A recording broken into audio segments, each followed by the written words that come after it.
में सया मनो।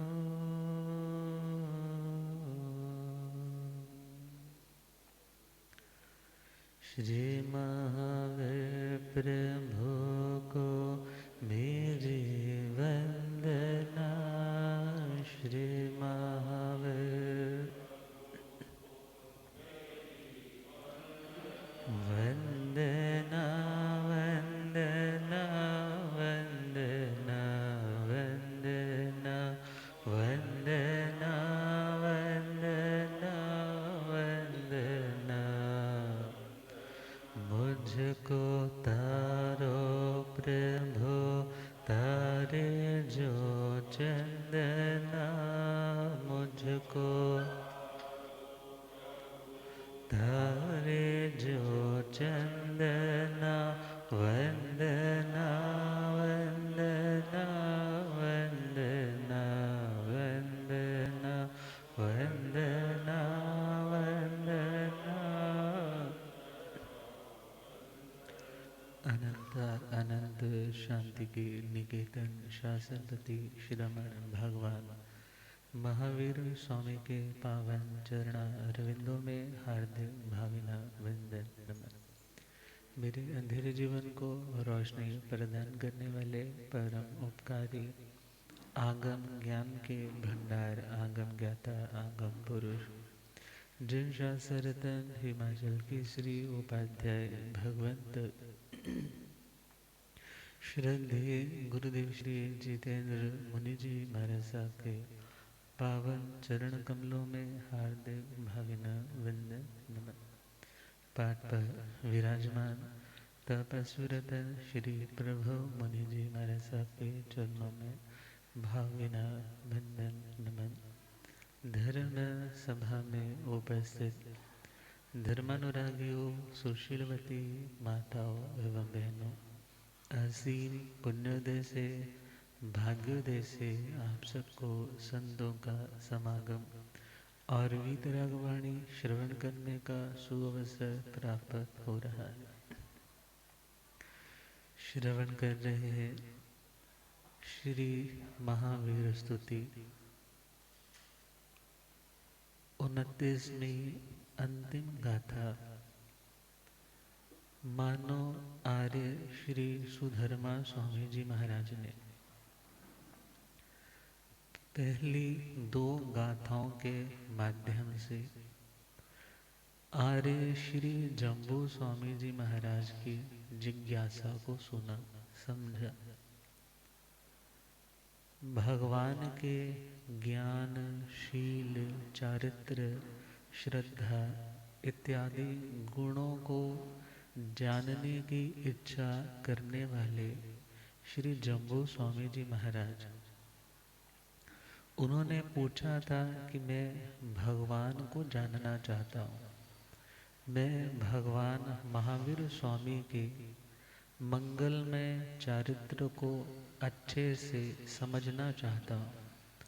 तो आर्य श्री सुधर्मा स्वामी जी महाराज ने भगवान के विराट स्वरूप के दर्शन करवाए और उस विराटता में दुनिया की समस्त विराट चीजें भी गौण पड़ गई। और आर्य श्री सुधर्मा स्वामी जी महाराज ने जब भगवान के धर्म संग, धर्म के सिद्धांतों का, भगवान के उत्तम क्षमा आदि गुणों का, ज्ञान की अनंतता का, श्रद्धा की गहराई का इत्यादि अनेकों अनेक गुणों का जब विशद बहुत गहराई से वर्णन किया, तो फाइनली जैसे कोई बंदा पंजाबी में किसी को लंबी चौड़ी बात समझा करके फिर बोले भाई गल इत्थे मुक्कदी है, मीन्स इतना कुछ सुनने का सार यह है कि जिस भगवान के बारे में आपने जानने की इच्छा की, मैंने वो बताया, वो ऐसे थे। मगर आत्मा का कल्याण कब होगा? जब उन वितराग परमात्मा भगवान महावीर स्वामी के उन अनमोल वचनों को तुम जिंदगी में धारण करो। और जिन लोगों ने उनके उन वचनों को सुना, श्रद्धा की, जो शब्द, अर्थ और पद की दृष्टि से पूरी तरह से शुद्ध थे, जो किसी का भी अनर्थ बुरा करने वाले नहीं थे, जो एकांत रूप से सभी आत्माओं का कल्याण करने के लिए समर्थ थे, और जो शब्द पूरी तरह से युक्ति संगत है, किसी भी तरह का वहाँ तर्क उसे बाधित नहीं कर सकता, और उन वचनों को सुनकर जो लोग उन्हें समझते हैं, श्रद्धा, विश्वास, रुचि करते हैं, उसे जिंदगी में अपनाते हैं, फिर वे लोग आयुष्य कर्म से रहित होकर के या तो सिद्ध हो जाते हैं, या कुछ कर्म भवोपग्राही शेष होने के कारण संसार दशा में अभी कुछ टाइम रहने की वो योग्यता शेष रहने के कारण वो अपार समृद्धि वैभव को भोगते हैं। इंद्र जैसी रिद्धि या इंद्र जैसे ऊंचे सुखों के धरातल पर वो जन्मते हैं, और वहां से एक दो भव लेकर के मनुष्य भव में आकर के सिद्ध, बुद्ध और मुक्त हो जाते हैं। तो इस 29वीं गाथा में आर्य श्री सुधर्मा स्वामी जी ने जो मैसेज दिया है, वो तो यह दिया कि मैंने उनकी स्तुति की, और स्तुति का अपना लाभ है। ये नहीं कह सकते कि स्तुति का कोई लाभ नहीं होता, क्योंकि भगवान की तीर्थंकरों की स्तुति करने से आत्मा को जो लाभ मिलता है, वो प्रश्न तो श्रीमद् उत्तराधनज में आ रखा है कि थव थुई मंगलेण भन्ते जीवे किम जणे, कि हे भगवान, स्तव स्तुति करने से मीन्स अपने इष्ट के गुणों का अपने जुबान से उच्चारण करने से, भक्ति करने से आत्मा को क्या प्रॉफिट होता है, आत्मा को क्या लाभ मिलता है। तो वहां पर भगवान से जब प्रश्न पूछा था, तो स्तव स्तुति का वैसे मीनिंग तो सेम है कि किसी के गुणों को बताते हुए शब्दों के माध्यम से, शब्दों के फूल लेकर के अपने इष्ट की उपासना करना। मगर कहीं कहीं पर कह दिया कि स्तव जो रहता है वो 1, 2 या 3 श्लोक वाला जो गुणों का गुलदस्ता है, उसका नाम स्तव है। और स्तुति जहाँ 3 से बढ़कर 7 श्लोक वाला या 7 श्लोक से और जो लेंथी किसी की गुण गाथा गाई जाती है, उसका नाम स्तुति रहता है। मगर जब हम श्री महावीर स्तुति देखते हैं, तो महावीर स्तुति में तो कितने आगे पद, श्लोक कितने टोटल आ गए, 29 आ गए। भले गुण गाने वाले तो बीच के हम देखे वो 26 हो गए, और 27वां भी अरिहंत भगवान की उन जिन शब्दों का, जिन वाणी की महिमा का और उस जिन वाणी से होने वाले लाभ का ही व्याख्यान करने वाला। तो विचार करना है, स्तव स्तुति मंगल से, मंगल विघ्न हरण करने वाले को बोलते हैं। मंगल किसे बोलते हैं? जो विघ्नों को, रुकावटों को, बाधाओं को, हिंड्रेंसेस को, ऑब्स्टेकल्स को, रास्ते में आने वाले किसी भी तरह के अंतराय को दूर कर दे, या यूं कहे जो हमारे जिंदगी के विघ्न को हरण करने वाला हो। हमारे विघ्न हरण कौन है? तीर्थंकरों की स्तुति। और वहां पर पूछा कि स्तव स्तुति से मिलेगा क्या यदि हम भक्ति से उनके गुणगान गाएंगे? तो प्रभु ने कहा था, नाण दंसन चरित बोही लाभम जने। आत्मा में क्या पैदा होगा? ज्ञान, दर्शन और चारित्र की बुद्धि का लाभ पैदा होगा। मीन्स उस व्यक्ति का ज्ञान निर्मल होगा, उस व्यक्ति की श्रद्धा निर्मल होगी, विश्वास निर्मल होगा, और उस व्यक्ति का चारित्र आचरण प्रैक्टिकली भी उसमें अच्छाइयाँ आने लग जाएंगी। बिकॉज जब आप किसी एक अच्छे व्यक्ति को अप्रिशिएट करते हो, प्रशंसा करते हो, उसे आगे झुकते हो, तो वास्तव में आप उस व्यक्ति की प्रशंसा नहीं कर रहे, बल्कि उस व्यक्ति में रहे हुए गुणों की प्रशंसा कर रहे। और किसी में रहे हुए गुणों की प्रशंसा का मतलब हमें वो गुण अच्छे लग रहे हैं, और जब कोई चीज़ अच्छी लगती है तो उसे पाने की भावना होती, और किसी वस्तु को पाने का पहला स्टेप है उसकी प्रशंसा की जाए। और यदि हम अच्छे गुणों को देखकर प्रशंसा करते हैं तो हमारे अंदर भी वो काबिलियत आती है कि हम उन गुणों को अपने भीतर प्रकट कर सकें। क्योंकि जिनकी स्तुति की जा रही है वो तो ज्ञान से भी युक्त है, दर्शन से भी युक्त है, और चारित्र से भी युक्त है। अर्थात केवली पर्याय की दृष्टि से चारित्र से युक्त है, मगर यदि सिद्ध पर्याय की अवस्था से देखें तो वहां पर चारित्र की आवश्यकता नहीं है। क्यों नहीं है? क्योंकि चारित्र एक प्रैक्टिस का नाम है, एक अभ्यास का नाम है, एक साधना का नाम है, एक आचरण की पद्धति है। मगर जब किसी ने सब कुछ पा ही लिया हो तो फिर उसे और कुछ करना बाकी शेष नहीं रहता। तो केवल ज्ञानी आत्माओं ने जो अभी अरिहंत अवस्था में है, उन्होंने अभी सिद्ध गति को तो पाया नहीं, इसलिए उनकी चारित्र की साधना यथा क्या चारित्र की साधना 14वें गुण स्थान तक चलती रहती। अब विचारना है, ऐसे गुणवान आत्माओं की स्तुति करने से हमारे भी ज्ञानावरणीय कर्म घटेंगे, हमारे भी दर्शन मोहनीय कर्म की जो प्रकृतियां हैं वो खत्म होने लग जाएंगी। और जिन कर्मों के कारण हम अच्छी चीजें जिंदगी में अपना नहीं पाते, और अपनी जिंदगी की बुराइयां जिसके कारण हम खुद को कचोटते हैं, खुद को कुंठाग्रस्त महसूस करते हैं, खुद के लिए पश्चाताप के आंसू भी बहाते हैं, भावना तो भाते हैं कि हम भी प्योर चारित्र वाले बन जाएं। मगर यदि हम उन गुणवान आत्माओं की स्तुति करेंगे तो हमारे वो कर्म भी कटेंगे, जिसके कारण आज हम प्रैक्टिकली साधना के शिखरों पर आगे नहीं बढ़ पा रहे। अर्थात स्तुति से, स्तवन से कितने भरपूर लाभ मिल रहे हैं।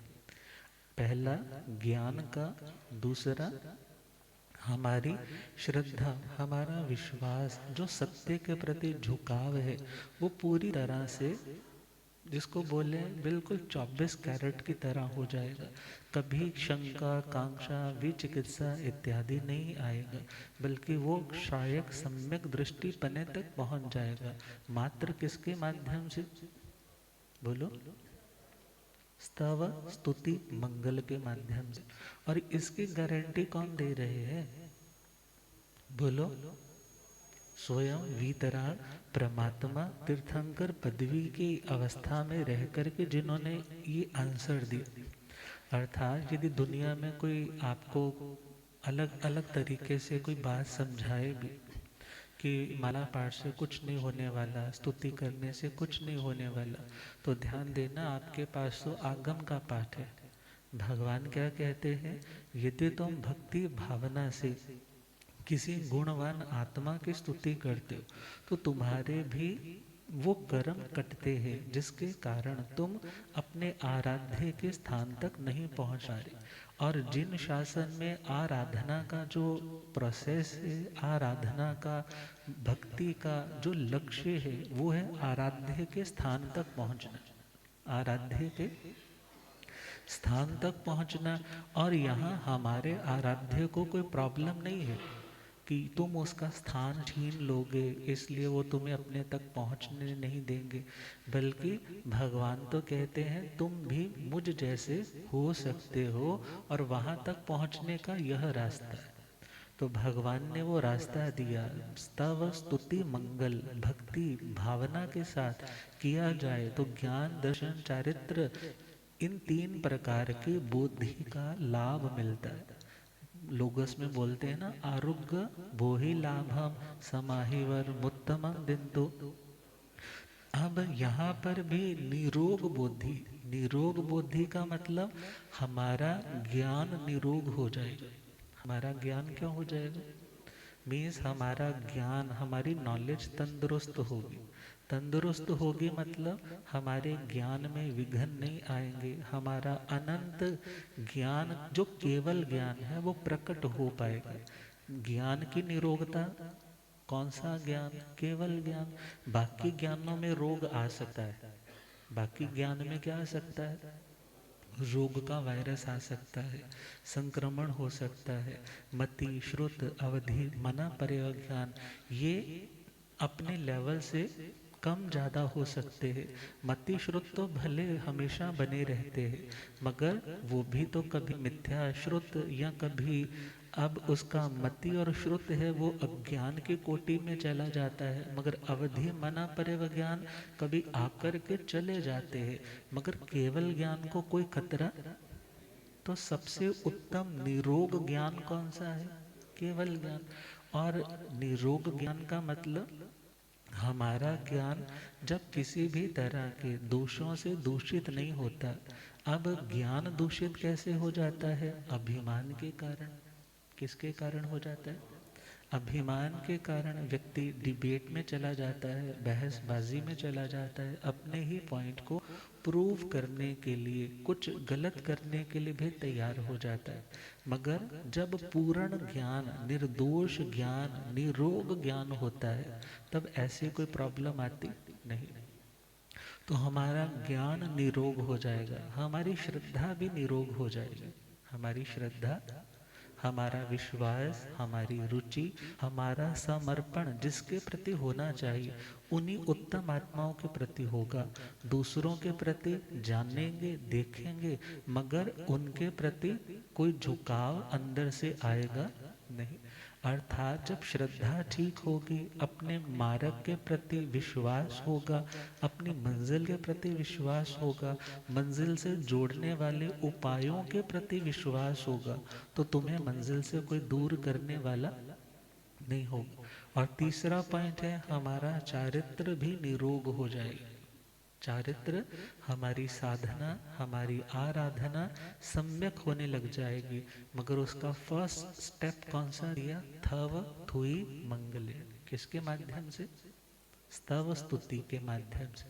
अब कुछ लोग तोता रटंत की तरह जल्दी जल्दी जल्दी जल्दी पढ़ लेते। तो इतना तो सिंपल है, जल्दी जल्दी पढ़ने से परिवर्तना तो होगी, परिवर्तना से व्यंजन लब्धि इत्यादि पैदा हो जाएगी। क्या पैदा हो जाएगी? व्यंजन लब्धि, पदानुसारणी लब्धि, इनका नंदी जी सूत्र में वर्णन आता है। ये लब्धियां कैसी? जैसे सपोज आपने बच्चे को नवकार मंत्र अच्छे से याद करवाया है और गुरु महाराज के लेकर आते हो, तो क्या बोलते हो? महाराज जी को नमो नमो सुनाओ। क्या सुनाओ? नमो नमो सुनो। आप बस इतना बोलते हो, नमो, वो शुरू होता है अरिहंताण, नमो सिद्धाण। अब एक वर्ड बोलने से, एक पद बोलने से बाकी के पद उसको रिकॉल हो जाए, इसका नाम क्या है? पदानुसारणी लब्धि। एक व्यंजन, एक शब्द को सुन करके बाकी सारे का सारा कंटेंट याद आ जाए। जैसे सपोज रस्सी इतनी हाथ में आई और बाकी का पतंग के साथ की डोर वो भी सारी वापस आ जाए।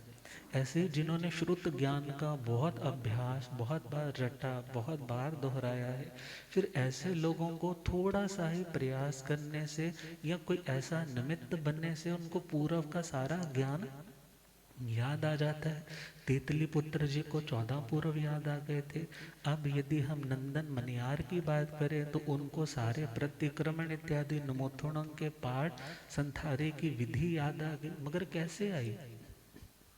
क्योंकि उन्होंने क्या की थी? परिवर्तना। परिवर्तना मतलब पर्यटना। पर्यटना मतलब पर्यटन करना। जैसे पर्यटन के स्थल होते हैं घूमने के, और जिस जगह पे आपका बार बार आना जाना होता है वो रास्ते याद हो जाते हैं। रास्ते याद हो जाते हैं तो आपको पता होता है यहाँ पर ये आएगा, यहाँ पर वो आएगा। इसी प्रकार जब परिवर्तना बढ़ जाती है तो उस शब्द पाठ को रिवाइज करना, रिकॉल करना, स्मृति में लेकर आना या पुनः दोबारा से याद करना है, वो जल्दी आसान हो जाता है। मगर परिवर्तना से वचन के दोष दूर हो जाएंगे। जो वचन के माध्यम से हमने अरिहंत अरिहंत तीर्थ के किसी भी साधु संघ की अशातना कर रखी है, वो कर्म कट जाएंगे। किसके माध्यम से? सिर्फ शब्दों के माध्यम से। मगर जो भावना का लेवल है, जो अनुप्रेक्षा का लाभ है, वो तो कुछ अनोखा ही लाभ है। तो हमारी स्तव स्तुति जब भावना के साथ अर्थ का चिंतन करते करते होती है तो उसका लाभ कुछ अलग ही होता है। तो भगवान ने कहा स्तव स्तुति मंगल करने से हमारे ज्ञान, दर्शन, चारित्र, इन तीनों का हमें लाभ मिलता है, और वो भी निरोगता का लाभ। ज्ञान भी निरोग, श्रद्धा भी निरोग और चारित्र भी निरोग। और फिर कहा नाण दंसन चरित्र बोही लाभ संपन्न यण जीवे अंत किरियं कप विमाणो वत्यं आराहण आराही। अर्थात वो व्यक्ति जो ज्ञान, दर्शन, चारित्र से युक्त हो चुका है, संपन्न हो चुका है, ऐसा व्यक्ति फिर अंत क्रिया करता है। कौन सी क्रिया? अंत क्रिया का सिंपल सा मतलब है जो केवल ज्ञानी आत्मा का लास्ट मरना होता है, उसे अंत क्रिया बोलते हैं। उसे क्या बोलते हैं?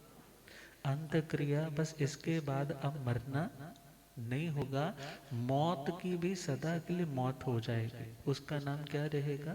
अंत क्रिया। मगर वो अंत क्रिया तक कैसे पहुंचे? केवल ज्ञान तक कैसे पहुंचे? स्तव स्तुति मंगल के माध्यम। किसके माध्यम से? स्तव स्तुति मंगल के माध्यम से अंत क्रिया। और कहा ये अंत क्रिया ना कर पाए तो वो आत्मा कल्प विमानों में पैदा होने वाले कर्मों को संचित करता है। अर्थात अब 12 कल्प है, 12 जो वैमानिक देवलोक हैं, और उससे भी ऊपर के जो अणुत्तर विमानों के स्थान है, अर्थात ऐसे उत्तम स्थानों पर वो आत्मा पैदा हो सकती है। कौन? जो स्तव स्तुति मंगल करता है। अब ये महालाभ तो हमें भगवान ने बता दिया। और यहाँ आर्य सुधर्मा स्वामी जी ने क्या कहा? स्तव स्तुति का मैं लाभ तो नहीं बता रहा, वो तो भगवान ने ऑलरेडी बता रखा है।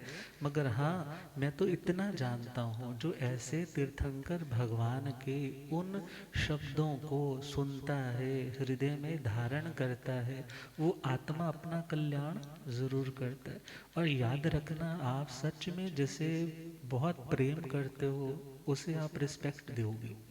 जिसे आप सच्चे अर्थों में प्रेम करोगे, आप उसको क्या दोगे? रिस्पेक्ट दोगे, आदर दोगे, उसकी बात को सुनोगे, अपनी प्रायोरिटीज को, अपनी पसंद को छोड़ करके उस व्यक्ति की खुशी में अपनी खुशी को तलाशोगे। यही तो प्रेम की परिभाषा है। और भगवान के मार्ग में भी कहा, यदि भगवान की भक्ति कर रहे हो, स्तुति कर रहे हो, तो स्तुति का मतलब क्या? तुम्हें प्रेम है भगवान से। क्या है तुम्हें? दुनिया का प्रेम लास्ट में व्यक्ति को दुख ही देता है, मगर प्रभु के प्रति जो प्रेम है, उनके मार्ग के प्रति जो प्रेम है, वो आत्मा के जन्मों जन्मों के दुखों को नष्ट कर देता है। अर्थात जो व्यक्ति भगवान से प्रेम कर रहा है तभी तो उनकी स्तुति कर रहा है, और जब स्तुति कर रहा है इट मीन्स वो भगवान की बात को भी तो सुनेगा। क्या मतलब हुआ? भगवान की बात को भी सुनेगा। यदि भगवान की बात नहीं सुनता तो वो प्रेम उसका सच्चा प्रेम नहीं। और जो व्यक्ति भगवान की बात को सुनेगा, उसको मानेगा, उसके ऊपर चलेगा, तो आर्य सुधर्मा स्वामी जी कहते हैं, सेकंड गारंटी मेरी है कि वो व्यक्ति तंग सद्दहाणा या जणा आणाओ इंदेव देवा हिव आगमी संत। मीन्स वो व्यक्ति सर्व कर्मों का क्षय करके आयुष्य से रहित होकर या तो सिद्ध होगा, और या आने वाले टाइम में कल्प विमानों में इंद्र या इंद्र जैसी रिद्धि वाला बने। तो गाथा उच्चारण करें। सोचाया धम्मा अरहं अरहंत भासिया सोचाया धम्म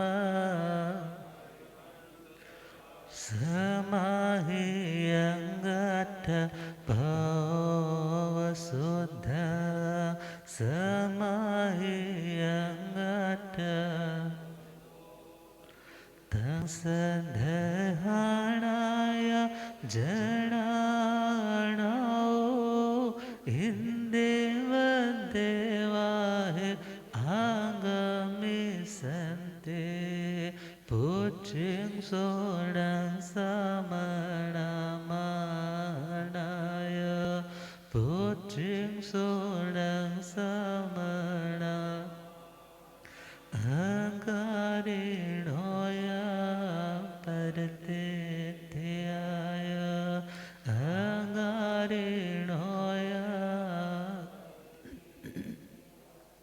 सोचा या धम्म अरहंत भासी। स्तुति का जो लाभ है वो तो हमने समझ लिया। आर्य सुधर्मा स्वामी जी कह रहे हैं स्तुति वो करेगा जिसे भगवान से प्रेम होगा। इनडायरेक्ट में देखे तो यही कह रहे हैं ना, स्तुति कौन करेगा जिसे भगवान के प्रति प्रेम होगा। और जिसे प्रेम होगा फिर वो भगवान के शब्दों को सुनेगा भी ना, उसे इग्नोर थोड़े ही करेगा। पहला पॉइंट है सामने वाले की बात को सुनना। अब सुनने के बाद उसके प्रति अपना समर्पण, अपनी ओर से ये कहना हाँ जो आपने कहा वो बिल्कुल ठीक है। फिर उन शब्दों के अनुरूप अपने व्यवहार में बदलाव लेकर के आना, वो तीसरा पॉइंट हुआ। तो जब ये तीनों चीजें एक सिमेट्री में चलती है तो फिर वो आत्मा भगवान के ही उस लेवल तक पहुंच जाता है। मगर सोचा या धम्मं अरहंत भासी, जिनके लिए कुछ भी रहस्य छुपा हुआ हिडन नहीं है उन्हें अरहंत बोला। उन्हें क्या बोला? और ऐसे अरहंत सर्वज्ञ सर्वदर्शी ऑमनिशिएंट वीतराग आत्माओं के द्वारा जो भाषित है। भाषित का मतलब कहा गया। अब सिंपल सी बात है, यदि हम राग के कारण कोई स्टेटमेंट देंगे तो उसमें भी कहीं ना कहीं कोई दोष होगा। और यदि हम सिंपल पार्टीबाजी बोले ना, एक वर्ड समझे तो जो मेरी पार्टी का है मैं उसके बारे में यदि मेरे से कुछ स्टेटमेंट मांगी जाए तो मैं बोलूँगा भी बिल्कुल ठीक बंदा है। और यदि जिसके प्रति द्वेष है उसके बारे में पूछा जाएगा तो क्या बोलेंगे, नहीं नहीं वो बंदा ठीक नहीं। अब सिंपल सी बात है, भगवान से यदि वही प्रश्न पूछा जाए तो भगवान की जो स्टेटमेंट होगी उसमें ना राग होगा और ना द्वेष। बिल्कुल निष्पक्षता के साथ जो बिल्कुल ठीक है उसको भी वो भाषा समिति पूर्वक समझाएंगे। अर्थात ना किसी का फेवर करेंगे और ना ही किसी से घृणा करेंगे। तो वीतराग परमात्मा की जो स्टेटमेंट्स है, उनका जो ज्ञान है, उनके जो शब्द है वो बिल्कुल निर्दोष शब्द है। उनके ऊपर आंखें बंद करके भी हम विश्वास कर सकते। मगर दुनिया के लोग भले 100 कस्में खा करके भी बोले तो भी वहां पर विचार करे कि ये बात मेरी आत्मा के हित में है या नहीं। मगर कहा जो अरिहंत तीर्थंकरों के द्वारा भाषित कहे हुए धर्म को सोचा। धर्म को क्या करते हैं? सुनते हैं। सुनना इतना आसान काम तो नहीं है। मनुष्य जन्म स्टार्टिंग में बोलते हैं मनुष्य जन्म का पाना मुश्किल है।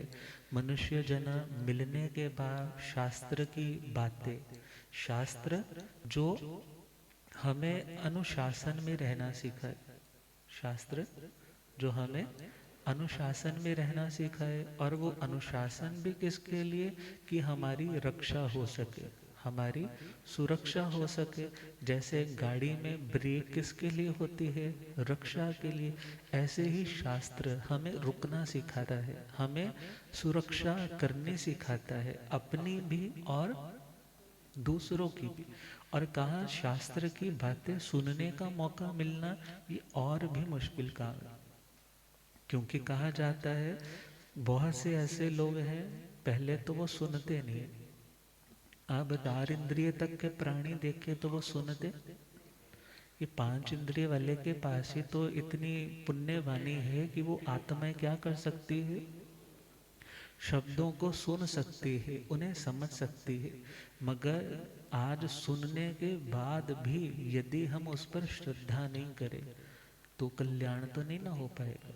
तो कहा जो सर्वज्ञ है, जो राग और द्वेष से ऊपर है, जो आत्माएं बिल्कुल निर्लेप है, ऐसे भगवान के शब्दों को सुनो।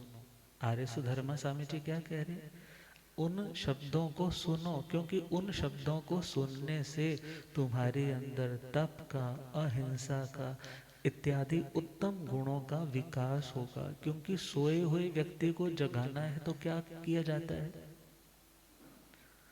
पानी भी फेंका जाता है। मगर सबसे नॉर्मल वाला तरीका कौन सा है, आवाज दी जाती। अब आवाज देना ही तो क्या है, सुनना, भगवान की आवाज को सुनना है। क्यों, क्योंकि हम अनादि काल से सोए आ रहे हैं, मोह की अवस्था। अब उस नींद को तोड़ने के लिए, जागृत होने के लिए, अपने सन्मार्ग को पहचानने के लिए, सन्मार्ग पर बढ़ने के लिए उन शब्दों को सुना जरूरी। मगर बहुत से लोग सुन नहीं पाते। क्यों नहीं सुन पाते, कई सारे कारण हैं, तो उन कारणों को भी समझते हैं। वीर प्रभु भगवान को कैसे जाने, वीर प्रभु भगवान उन जैसा बनने के मन में भी ठाने हो। वीर प्रभु भगवान को कैसे, उन जैसा बनने के मन में। आर्य सुधर्मा जी से पूछे श्री जम्बू, आर्य सुधर्मा जी से कृपा करो स्वरूप प्रभु का हम जाने। वीर प्रभु भगवान को कैसे, उन जैसा बनने के मन में। अरिहंतों ने फरमाया वो धर्म तत्व सुनकर, अर्थ व पद से शुद्ध दिए हीरे जो चुन चुन कर। अरिहंतों ने फरमाया वो धर्म तत्व सुनकर, अर्थ व पद से शुद्ध दिए हीरे जो चुन। श्रद्धा सहित जो करते पालन, पहुँचे भव जल पा। या फिर देवपति बन भोगे इंद्र का राज्य अपा।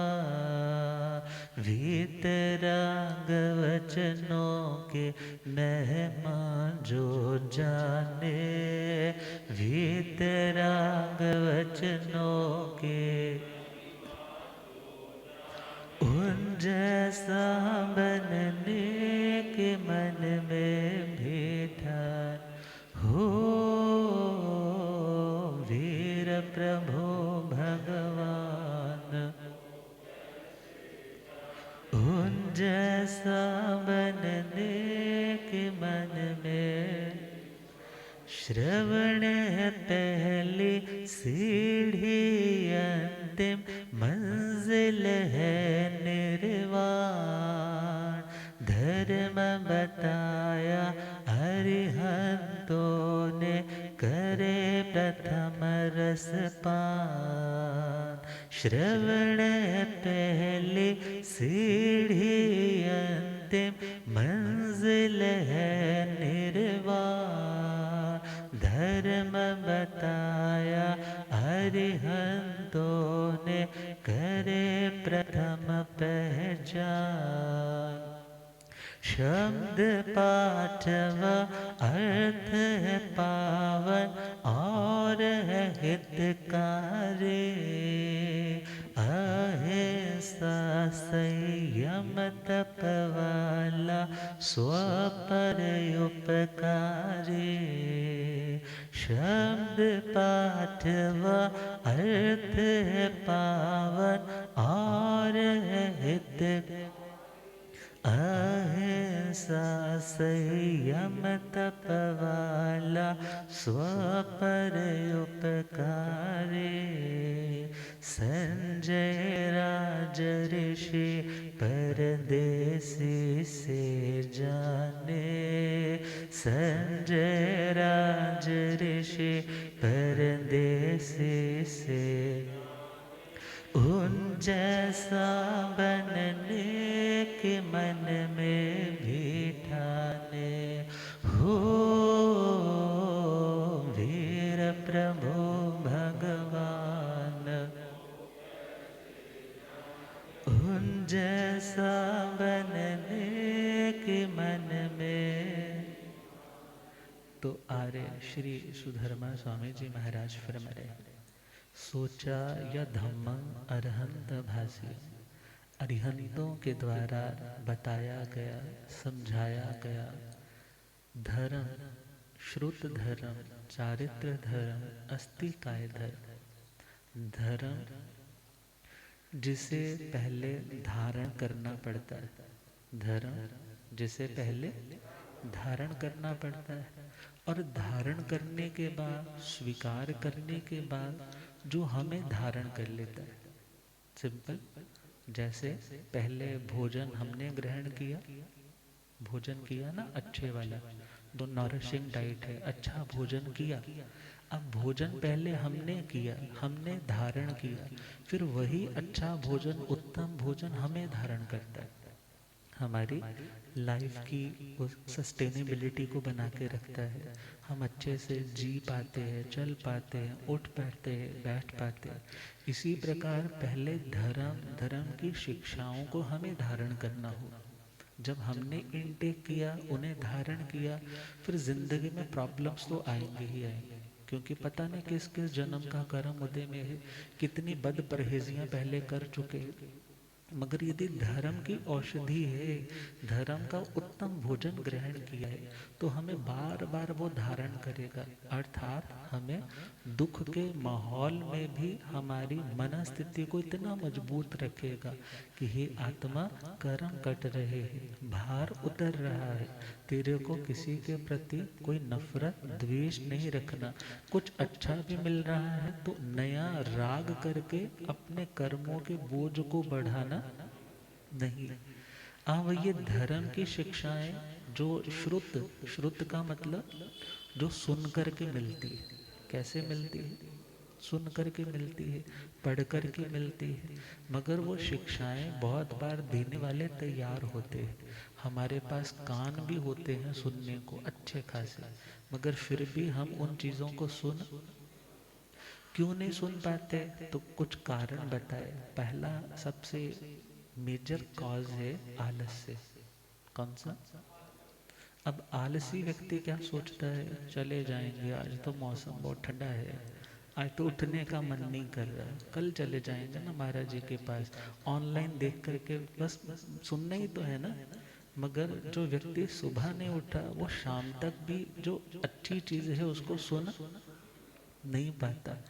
आलसी व्यक्ति ना तो दुनिया में सफल होता है और ना धर्म के मार्ग में सफल होता है। अब परांठे खा लिए हैं, दही खा लिया है, ऐसी ज़्यादा डाइट ग्रस्त ली है, तो हमारा शरीर सुस्त आने लग जाता है। और ऐसे सुस्त व्यक्ति को भी धर्म का श्रवण, वो श्रोता ऐसा श्रोता होगा जो कथा में आकर के श्रोता नहीं सोता, श्रोता नहीं बल्कि सोता। अब वो आकर के सो जाएगा। अब बहुत से कहते हैं महाराज जी कथा में सोना अच्छी बात है बुरी बात है? कथा में अच्छी बात है सोना, बुरी बात है? तो सिंपल सी बात है, जहाँ जागना चाहिए वहाँ सोना अच्छी बात। मगर फिर भी दुनिया के काम भोगों को, दुनियाओं की चिंताओं को क्या बोला जाता है? दुख शैया। क्या बोला जाता है? वहाँ कांटों की सेज पे नींद नहीं आती, मगर धर्म की बातें कौन है? सुख शैया। जिन वाणी सुख शैया है, सुनते सुनते कईयों को क्या आ जाती है। तो खैर, पहला पॉइंट जो हमें धर्म श्रवण से दूर रखेगा वो होगा आलस्य। दूसरा कारण है, जिंदगी में कई बार कोई ऐसा सदमा लग जाता है, सदमा, ऐसा ट्रॉमा लग गया। पति है तो पत्नी का वियोग हो गया, पत्नी है तो पति का वियोग हो गया, बच्चा छोटा था, आंखों के सामने एक्सीडेंट हुआ और दुनिया से चला गया। घर में बैठे आंसू बहाते रहेंगे, मगर स्थानक आने का, धर्म के स्थान पर जाने का मन नहीं करे। पूछो तो बोल देंगे कि हमारा मन कहीं पे टिकता। और यदि आप हमें धक्के से स्थानक ले भी आओगे तो हमारा मन तो बार बार कहाँ अटका रहता है, जिंदगी के उन्हीं अभाव के क्षणों को खोजने लग जाता है कि आज मेरी जिंदगी में सुख नहीं है, मैं क्या करूं ऐसे धर्म का जब मेरी जिंदगी में कुछ मिला ही नहीं। फिर ऐसे लोग बाहर से तो फॉर्मेलिटी वाइज तो बहुत प्रसन्न रहेंगे, हंसती आंखें, हंसता चेहरा, ये मशहूर बहाना है। किसके दिल में कितना गम है ये किसने पहचाना है। व्यक्ति उदास रहता है और उदासी के कारण धर्म की बातों पे कंसंट्रेट नहीं कर पाता। गुरुदेव पधारे, हो रब मेरा सतगुरु बन के,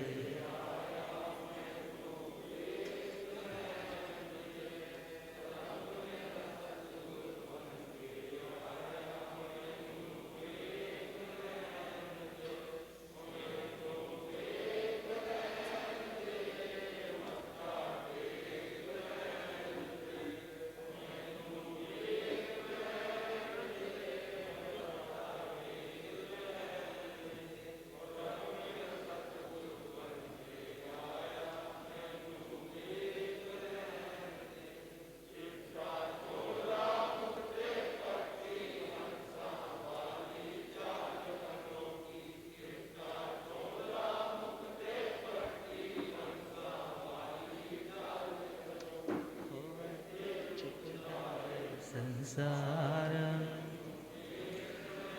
होए थे चुकदार संसार मैनो, हो रब मेरा सतगुरु बन के आया। बुलियागम ज्ञाता आगम पुरुष जिन शास्त्र तने हिमाचल के श्री उपाध्याय भगवंत श्रद्धे गुरुदेव श्री जितेंद्र मुनि जी।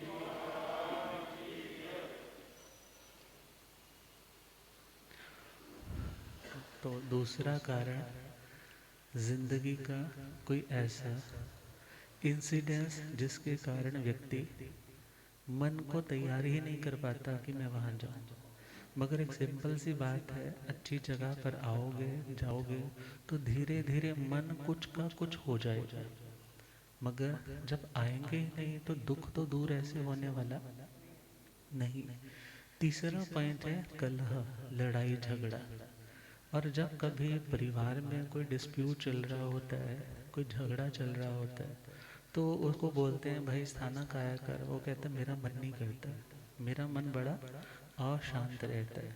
या जब समाज की कभी झगड़े डिस्प्यूट चल रहे होते तो बहुत से लोग कहते हैं जब उस बंदे की शक्ल देखेंगे तो अंदर हमारे आग लगती, इसलिए हम वहाँ पर आएंगे। मगर सिंपल सी बात है, नुकसान किसका हुआ? नुकसान किसका हुआ? तुम नहीं आए, संतों का नुकसान नहीं हुआ, भगवान की वाणी का नुकसान नहीं हुआ, किसका नुकसान हुआ? तुम आते तो कुछ समझ आती, तुम आते तो कुछ तुम्हारे विचारों में सुधार आता, तुम आते तो कुछ ना कुछ नया सीखने को मिलता।